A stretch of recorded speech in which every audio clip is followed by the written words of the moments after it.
Hello friends, welcome to master Saraswati with learn YouTube channel पर। आज हम बात करेंगे आरआरबी डी ग्रुप के लिए इंपॉर्टेंट मॉक टेस्ट की। ये हमने पेपर के एनालिसिस के आधार पर बनाए हैं, तो इम्पोर्टेंट है। चलिए स्टार्ट करते हैं। भारत का वर्तमान राष्ट्रपति कौन है? तो द्रौपदी मुर्मू है। 2025 में भारत का बजट किसने प्रस्तुत किया था? तो निर्मला सीतारमण ने किया था। चंद्रयान 3 की लॉन्चिंग कब हुई थी? तो ये 2023 में हुई थी। 2024 में क्रिकेट वर्ल्ड कप किसने जीता था? तो ये भारत ने जीता था। आगे देखते हैं, इसरो का मुख्यालय कहाँ स्थित है? तो ये बेंगलुरु में है। भारत की संसद में कितने सदन होते हैं? तो 2 होते हैं। कितने होते हैं? लोकसभा और राज्यसभा 2 होते हैं। सेना दिवस भारत में कब मनाया जाता है? तो ये कब मनाया जाता है? ये मनाया जाता है 15 जनवरी को।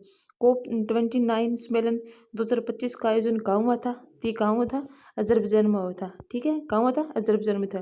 विश्व पर्यावरण दिवस कब मनाया जाता है? तो ये 5 जून को मनाया जाता है। आरबीआई का फुल फॉर्म क्या है? तो यह रिजर्व बैंक ऑफ इंडिया है। भारत का राष्ट्रीय पशु कौन होता है? तो ये बाघ होता है।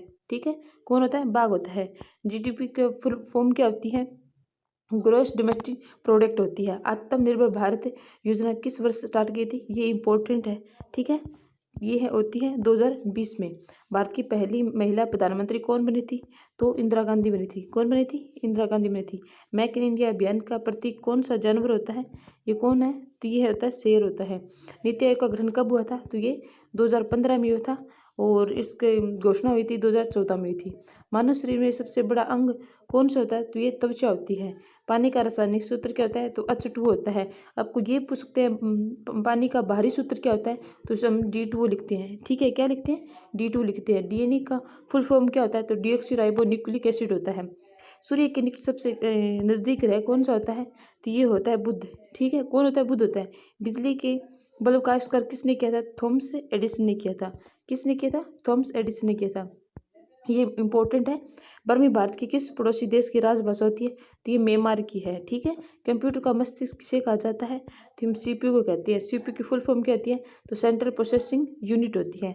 रैम का पूरा नाम क्या होता है? तो ये उसका होता है रैंडम एक्सेस मेमोरी होती है। ये क्या होती है? अस्थायी मेमोरी होती है। आगे देखते हैं, कंप्यूटर में इनपुट डिवाइस कौन सी होती है? तो इसमें इनपुट डिवाइस है कीबोर्ड है। इंटरनेट का आविष्कार किस वर्ष माना जाता है? तो ये 1969 में माना जाता है।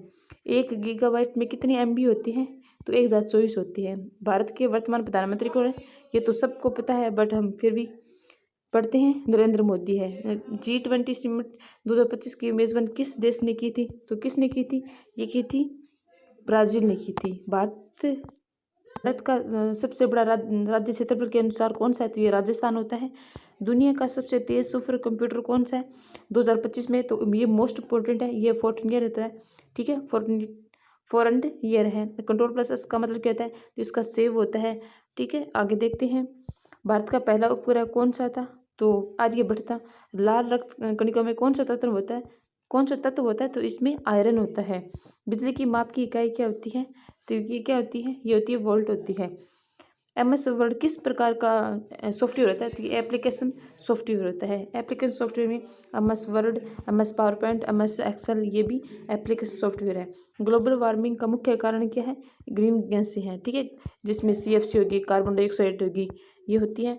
5G नेटवर्क की अधिकतम स्पीड कितनी बताई जाती है? तो इसमें 10 Gbps होती है। ओके फ्रेंड्स, लाइक करें, सब्सक्राइब करें। Thank you so much.